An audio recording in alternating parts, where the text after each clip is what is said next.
Hello student, this is Ruby and welcome to my channel पढ़ाई लिखाई। आज की इस वीडियो में हम बात करने वाले हैं डोमेस्टिक इलेक्ट्रिक सर्किट के बारे में, जो कि आपके क्लास 10 के लिए इम्पॉर्टेंट टॉपिक है। ठीक है, इससे पहले की वीडियो में हम लोगों ने force on a current carrying conductor के बारे में पढ़ा था, जिसमें मैंने बताया था कि इलेक्ट्रिक मोटर और इलेक्ट्रिक जनरेटर के बारे में हम लोग नेक्स्ट वीडियो में पढ़ेंगे, लेकिन वो आपके सिलेबस से हटा दिया गया है। इसलिए हम लोग अब इस चैप्टर के last topic domestic electric circuit के बारे में पढ़ेंगे। ठीक है, तो वीडियो शुरू करने से पहले अगर आप इस चैनल पर नहीं हो तो चैनल को सब्सक्राइब जरूर कर दीजिएगा, और वीडियो अच्छा लगे तो इसे लाइक एंड शेयर जरूर कर दीजिएगा।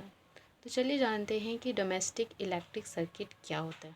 हमारे घरों में जितने भी वायरिंग किए हुए हैं वो वायर जो है हमारे स्विचेस से किस तरह से कनेक्टेड है, किस तरह से वहाँ पे वायरिंग की जाती है ताकि सेफली हम लोग इलेक्ट्रिसिटी का यूज़ कर सकें। ठीक है, इलेक्ट्रिसिटी जो है वो तो साइंटिस्ट का बहुत बड़ा आविष्कार है, लेकिन जो है अगर उसका सही से इस्तेमाल नहीं किया जाए तो इंसान की मौत भी हो सकती है उससे। तो हमारे घरों में जितने भी वायरिंग किए हुए हैं वो बहुत ही सेफली किया जाता है ताकि किसी भी इंसान को उससे करंट ना लगे। ठीक है, तो आज हम लोग वही जानेंगे कि कैसे वायरिंग हमारे घरों में किया जाता है। तो 3 वायर होते हैं जिसके अलग अलग कलर होते हैं, अलग अलग कलर दिया गया है ताकि वायर को पहचान सके। ठीक है, जो ग्रीन कलर का वायर होता है उसे हम लोग अर्थिंग वायर कहते हैं। जो रेड कलर का वायर होता है उसे लाइव वायर कहते हैं, जिसमें करंट फ्लो करता है, जिसमें करंट एक्चुअल में होता है। ठीक है, उसे रेड कलर दिया गया है। ठीक है, और एक ब्लैक कलर का वायर होता है जिसे न्यूट्रल वायर कहते हैं। ठीक है, इसमें कोई करंट फ्लो नहीं करता है, इसे बस सर्किट को कंप्लीट करने के लिए यूज़ किया जाता है और पोटेंशियल डिफरेंस को मेंटेन करने के लिए इसका यूज़ किया जाता है। ठीक है, तो हमारे घरों में क्या होता है कि सबसे पहले इलेक्ट्रिसिटी जहाँ पे जनरेट होता है वहाँ से पावर हाउस से होते हुए आपने देखा होगा कि बहुत जगह आप जब भी रोड में ट्रैवल करते होंगे तो अलग अलग जगह पे पोल्स लगे होते हैं। ठीक है, जब दूर तक इलेक्ट्रिसिटी भेजना पड़ रहता है तो पोल लगे हुए रहते हैं, उन पोल में बहुत सारे वायर लगे होते हैं। उन वायर से होते हुए क्या होता है, इलेक्ट्रिसिटी हमारे घरों तक आता है। और ये मान लो कि उन पोल से होते हुए वायर हमारे घर पे आए, तो उस पर 2 वायर होता है। एक वायर होता है जो कि लाइव वायर होता है जिसमें करंट एक्चुअल में होता है, दूसरा वायर होता है न्यूट्रल वायर जिसमें करंट नहीं होता है। ठीक है, इसमें 0 वोल्टेज होता है, उसमें 220 वोल्ट का वोल्टेज होता है। अभी ये इसमें जो 220 वोल्ट का वोल्टेज है वो 220 ही क्यों है, क्योंकि जो सरकार है हमारे तक 220 वोल्ट का ही वोल्टेज हमारे घरों तक भेजता है। ठीक है, तो इसलिए इतना वोल्ट का वोल्टेज इसमें रहता है वो जो कि हमारे घरों तक आता है। फिर उससे हम लोग एक फ्यूज़ से कनेक्ट करते हैं। ठीक है, और वो फ्यूज़ जो कनेक्ट रहता है हमारे घर को सेफ रखता है, हमारे जितने भी घर में इलेक्ट्रॉनिक डिवाइस होते हैं उसे बचाता है। और ये वायर जो है दूसरा फ्यूज़ से होते हुए एक फिर मीटर से कनेक्ट किया जाता है, जिसमें मेज़र किया जाता है कि आपने कितना इलेक्ट्रिसिटी यूज़ किया। ठीक है, उसी के हिसाब से हमारा जो है इलेक्ट्रिसिटी बिल आता है। फिर उससे कनेक्ट किया जाता है एक मेन स्विच से। इस मेन स्विच में क्या होता है, वो जो फ्यूज़ था उसे लाइव वायर में ही लगाया जाता है। क्यों, क्योंकि इसमें तो करंट था ही नहीं, करंट तो इसमें ही है। ठीक है, इसको हम लोग डिटेल में समझेंगे, फिलहाल अभी देख लेते हैं कि वायरिंग हमारे घर में किस तरह से किया जाता है। ठीक है, तो ये वायर को यहाँ पे एक मेन स्विच से कनेक्ट किया गया है जिसमें स्विच लगा रहता है, वो उसमें दोनों कनेक्ट रहते हैं, लाइव वायर और न्यूट्रल वायर दोनों कनेक्ट रहते हैं इसमें।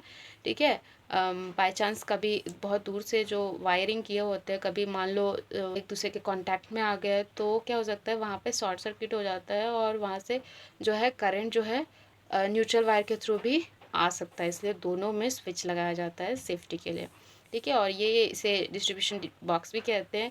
यहाँ से हमारे घर में जो है दोनों वायर डिवाइड हो जाते हैं, डिस्ट्रीब्यूट हो जाते हैं, और स्विच का जो एक पार्ट होता है, एक जो होल होता है उसमें जो है लाइव वायर कनेक्ट रहता है, और दूसरा जो होल रहता है उसमें जो है ब्लैक वायर कनेक्ट रहता है। ठीक है, इन दोनों वायर को कनेक्ट किया जाता है, और प्लग में जो रहता है हमारे इसमें जो प्लग डालते हैं उसमें भी एक लाइव वायर रहता है और एक न्यूट्रल वायर रहता है। ठीक है, यहाँ पे जो हमारा फ्यूज़ था वो फ्यूज़ काम क्या करता है, फ्यूज़ क्या करता है कि जब करंट मान लो हमारे घर में 20 एम्पेयर का करंट चाहिए। ठीक है, और कभी कभी होता है ना घर पे वोल्टेज कभी ज़्यादा कभी कम होते जाता है ना, तो उसके कारण क्या होता है, हमारा जो है डिवाइस जितने भी कनेक्टेड रहते हैं स्विच बोर्ड से, स्विच से कनेक्टेड रहते हैं जितने भी डिवाइस, जैसे रेफ्रिजरेटर हो गया, बल्ब, फ़ैन, तो वो सब ख़राब हो सकते हैं, ठीक है।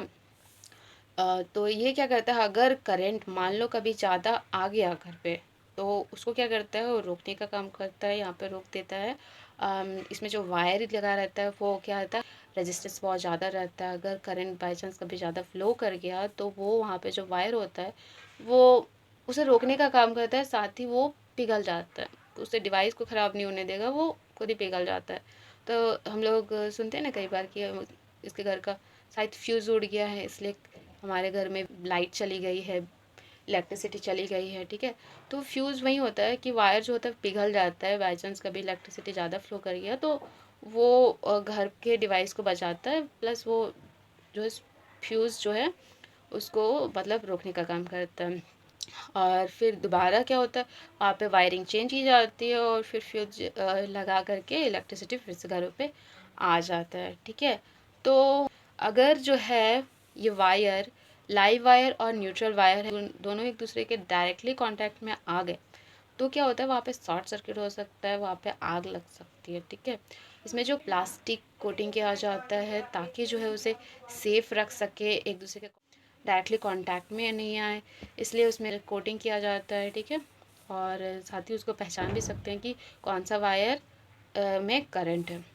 अगर हम लोग बहुत सारे डिवाइसेस को एक ही स्विच में यूज़ करने लगे हैं तो वो वायर तो बहुत पतला, उतना ज़्यादा हैवी तो होता नहीं है ना, तो अगर करंट ज़्यादा यू आने लगेगा, होता है ना ऐसा, हमारा एक बोर्ड होता है तो जिसमें हम लोग क्या करते हैं, करंट यूज़ करते हैं। अगर एक ही बोर्ड में बहुत सारा करंट आ जाए तो क्या हो सकता है, ओवरलोड हो जाएगा। ओवरलोडिंग के कारण क्या होता है, करंट ज़्यादा फ्लो करेगा, करंट फ्लो करेगा, हीट जनरेट होगा, हीट जनरेट होने के कारण वायर, वहाँ पे जो प्लास्टिक होते हैं वो पिघलने लगेंगे और वहाँ पे आग लग सकता है, ठीक है।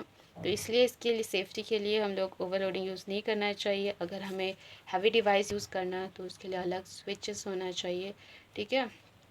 और ये जो अर्थिंग वायर होता है उसे घरों में कनेक्ट किया जाता है, अलग अलग स्विचेस जितने भी होते हैं ना, तो उससे अर्थिंग वायर, अर्थिंग किया जाता है। अर्थिंग यानी कि जितने भी स्विचेस है उससे एक वायर, ग्रीन वायर मान लो है, उसे अर्थ में डाल दिया जाता है, काफ़ी थोड़ा अंदर डाला जाता है ताकि जो है अगर बाय चांस कभी वायर का कनेक्शन वहाँ पे बिगड़ जाए, कभी शॉर्ट सर्किट हो जाए, तो उससे क्या हो, ताकि अगर हम लोग रेफ्रिजरेटर को छुए तो हमें हैवी करंट ना लगे, बहुत ज़्यादा करंट ना लगे, ठीक है। अर्थिंग किया जाता है ताकि लोग जो है सेफ रहे, करंट अगर ज़्यादा फ्लो कर रहा है उसके घरों में तो वो उतना ज़्यादा उसे इफ़ेक्ट ना करे, इसलिए जो है अर्थिंग किया जाता है सेफ्टी के लिए। आई होप यहाँ तक चीज़ें क्लियर होगी। नेक्स्ट वीडियो में हम लोग डायरेक्ट करंट और अल्टरनेटिंग करंट के बारे में पढ़ेंगे। तो मिलते हैं अगली वीडियो में, तब तक के लिए कीप लर्निंग।